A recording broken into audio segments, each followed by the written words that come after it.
dá pra gente pensar em termos de qualquer esporte. Até qualquer espécie que consiga um sucesso do jeito que a gente conseguiu de colonizar o mundo, vai transformar profundamente o ambiente. Eu não sei quantas espécies extinguiram desde que o ser humano surgiu, mas é provável que depois do meteoro nós sejamos um dos grandes. Teve as grandes extinções causadas pelos humanos, né? E talvez a gente seja o grande meteoro. A gente, cara, até no livro do Reinaldo José Lopes, esse 1499, ele fala, meu, o Brasil naquela época, ou talvez um pouco antes, quando ele retrata, ele faz mais ou menos um desenvolvimento histórico ali, tipo, tinha tatu do tamanho de carro, velho. Os tatus de preguiça Meu gigante, Deus, pô.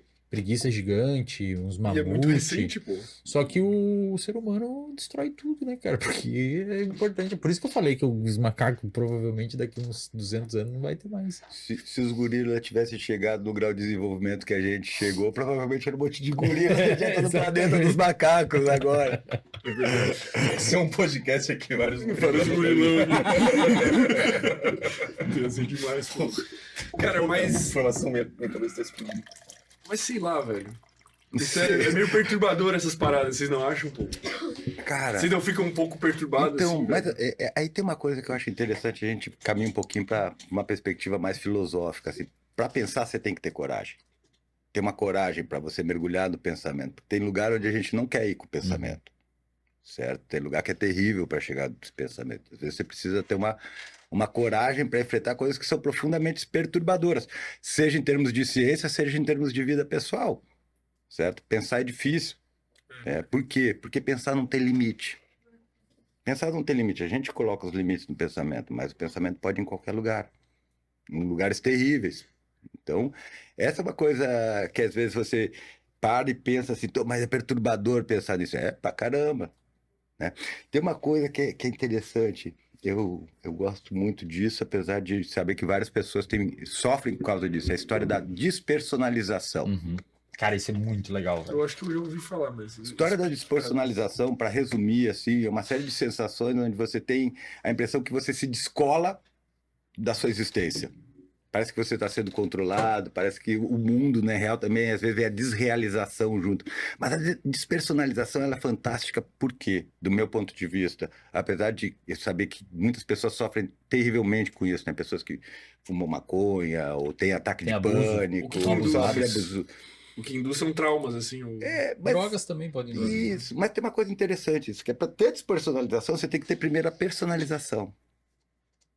E o que é personalização? É eu achar que eu tô aqui no controle de tudo. Isso é, cara, fantástico, porque é uma ilusão tremenda, né?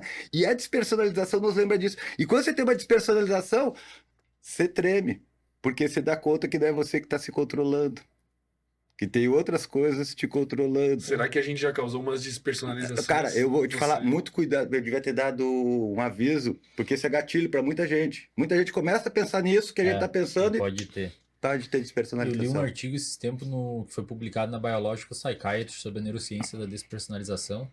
O autor, basicamente, ele faz um levantamento histórico do tema, das pessoas que estudaram, e ele trata isso no contexto do PTSD, do transtorno de estresse pós-traumático.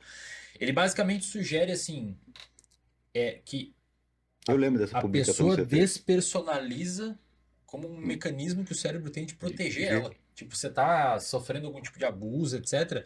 E o seu cérebro, ele meio que faz você ver que, tipo, não é você que tá sofrendo aquilo, é uma outra pessoa. Ele quer se afastar pra não sentir. Exato.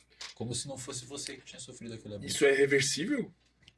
É reversível, ela Pô. às vezes é momentânea, mas Isso, o problema Vocês já é que, atenderam? o problema Muitos, já muito. O problema é que a pessoa, cara, como é que você lida com a sua cabeça depois que você se enxerga de fora do seu corpo, cara? É uma memória que você fica tipo, putz. Mas tu não se sente um pouco assim, cara? Com todo esse papo do livre-arbítrio e... Tu não se sente um pouco despersonalizado, velho? Tipo, a neurociência não é uma despersonalização. A velho. neurociência te leva a uma despersonalização, mas, contudo, todavia, entretanto, você começa a compreender melhor como as coisas são definidas e as decisões são tomadas. A gente fala que não tem livre-arbítrio, porque na hora que você vai... Por exemplo, o que eu estou falando agora, eu não escolhi palavra por palavra. Existe uma narrativa que está mais ou menos pronta, de conhecimentos mais ou menos organizada, e quando é dada deixa, ela começa a despejar para fora. Como é que eu mudo isso? Eu mudo isso com conhecimento, com aprendizagem, mudando meus engramas. Ou seja, na verdade, desenvolvendo conhecimento sobre isso. É aquela história do cachorro que eu falei para vocês. Quando você não tem nenhuma experiência com o cachorro, a única possibilidade de resposta que você tem diante do cachorro é lutar ou fugir. Uhum. Quando você tem conhecimento, esse conhecimento extra vai acionando redes extras. Não é você que aciona. Não é você que aciona o teu cérebro, é o teu cérebro que aciona o você. É diferente. Você é um pedaço da narrativa do cérebro sobre o que está acontecendo naquele momento. E aí a gente tem essa sensação de self, ego, autorreferência. Eu gosto muito do termo Mas autorreferência. o fato de tu ter mais conhecimento, tipo, não te torna melhor. Tipo, como é que eu vou dizer? Não necessariamente tu vai viver melhor por tu ter mais conhecimento. Talvez. Talvez, cara. É que tem umas chaves que viram, Fermento, que, como o Fábio falou, assim, tem que ter coragem, às vezes, para entrar em alguns determinados temas. Esse dia me mandaram lá no meu Instagram que o cara tava assistindo uma aula que eu dei no RD e o cara tava com taquicardia, cara. Sim, Conhecimento eu vi gerou- os caras. Isso! Conhecimento gerou Isso, ativou a taquicardia amígdala no dele. cara, velho. E ele falou, velho, eu tenho medo de assistir uns negócios e às vezes virar umas chaves que eu nunca mais virei. Por exemplo, como é que você vai ter... É que, cara, se você não tem acesso a determinados tipos de raciocínios, é quase como se fosse uma janela que está fechada na sua capacidade de comportamento. Você não tem nem a chance de executar aquele comportamento, ou falar, por exemplo, sobre um tema, ou falar uma palavra que você nunca ouviu. Aquilo não está dentro do seu repertório. Você inclui aquilo no seu repertório na medida que você vai conhecendo aqueles tópicos. Mas isso não quer dizer que tu vai ser mais feliz ou viver Pode ser melhor. que você viva pior. Provavelmente pior, É, cara. eu acho que entra nesse Peraí. perigo da despersonalização, né? Eu acho que a gente tem um problema aí, que é essa coisa de classificação, que me parece uma coisa pré-puber, assim, de criança de 10 anos, sabe? Que fica classificando as coisas do que é melhor ou pior. Sabe aquela coisa Acabou assim de chamar de adolescente. Mas é, pô, Criança, pré-adolescente. pré-puber. Mas a gente. Você acha que nossa inteligência evolui como toda? Não, a gente tem um monte de pensamento que é de adolescente mesmo, e essa coisa de classificar o que é melhor. Cara, isso é muito comum quando você tem 10 anos. Cara, mas é que assim, a gente tá aqui conversando com um propósito. Isso. Qual é o propósito? A gente tá discutindo temas, espalhando o conhecimento, levando conhecimento para as pessoas, a gente tá debatendo. Não, funcionalmente o propósito é conseguir mais gente assistindo. Vocês querem, na realidade, audiência ou... Eu estaria aqui se não tivesse microfone nem câmera, cara. Eu estaria fazendo a mesma Você coisa sim, com talvez mas mais prazer. Você sim, mas nós não, velho. Aí vocês que estão controlando o nosso... Esse é muito legal, sabe? Porque a gente fica se justificando as coisas pra gente e tentar encaixar ela dentro do nosso sistema de valores. E aí a gente não olha pro funcionamento das coisas. Porque tem duas coisas controlando nosso comportamento. Uma é o que eu penso sobre mim mesmo e o que eu quero que os outros pensem sobre mim mesmo, que é uma dimensão política do comportamento, certo?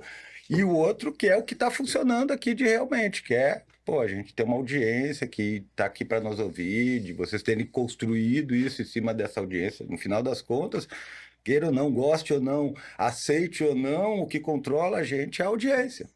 Né? O que faz a gente poder, a possibilidade de estar aqui é a audiência, certo? Cara, eu acho que conhecimento é mais protetor do que não protetor no final das contas, cara. Eu acho, pelo menos. Porque o que um terapeuta faz quando tem não é necessariamente uma técnica, é um pano de fundo dos processos psicoterapêuticos, que existem vários, que a gente chama de psicoeducação. Perfeito. Que é o quê? Por exemplo, você... Não sei se Pode falar. você foi diagnosticado com TDAH, né? Alguém te explicou o que é o TDAH? Te explicou Os o que o convidados que medicamento vieram aí, faz? vocês. Não, mas você, no profissional que você foi, sei lá, Não. o que a gente faz normalmente quando um paciente chega, sei lá, o paciente chega com transtorno de ansiedade generalizada, despersonalização, transtorno de estresse pós-traumático, depressão. O terapeuta, ele vai se preocupar em conceitualizar e explicar o que está acontecendo para o paciente como forma de psicoeducar ele. Então, tipo, ó, cara, o que está acontecendo é isso é assim, aquilo é daquele jeito. Claro que salvo alguns pacientes que talvez seja melhor você cuidar a forma que você vai psicoeducar para se ele tem algum tipo de pensamentos obsessivos ou alguma coisa assim, é melhor às vezes não educar tanto, que pode ser ruim, se ele ficar verificando, etc. Mas o conhecimento da neurobiologia do comportamento e dos transtornos psiquiátricos, o corpo de conhecimento construído, por vezes, é uma ferramenta de intervenção terapêutica, que você ensina o paciente, ensina ele a entender aquilo, eventualmente esse ciclo que fecha acalma um pouco ele, sabe? Com certeza. Eu acho que o conhecimento, na maioria das vezes, ele é ótimo. Eu acho. Entra naquele papo do Matrix lá, da Red Pill e da Blue Pill, assim, que daí também entra na parada do perigo de... É muito legal nesse filme do Matrix novo, quando ele tá na frente do espelho, né? É muito bom É esse... muito boa essa cena, né? O que você escolhe? Você escolhe, ok, viver a Matrix? Ok. É muito bacana viver a Matrix, eu não vejo problema nisso. Né? E é isso. Ou você escolhe Mas tu ir não vive além a dela. Matrix. Hã? Mas tu não vive a Matrix. Bom, com certeza eu vivo a Matrix por escolha. Sério? Por escolha com base no conhecimento. Mas não tem opção de não viver a Matrix. É óbvio. É óbvio. Como é que você vai viver? Deixa eu falar um negócio. O sistema digere tudo. Não existe antissistema. Tudo é sistema. O sistema se não é sistema agora, vai virar sistema amanhã. O poder engole tudo. Tudo vira ferramenta. Tu vai pro ser sempre poder. refém do Você sempre sistema. vai ser refém. Você não tem escolha. Você não tem como sair da Matrix.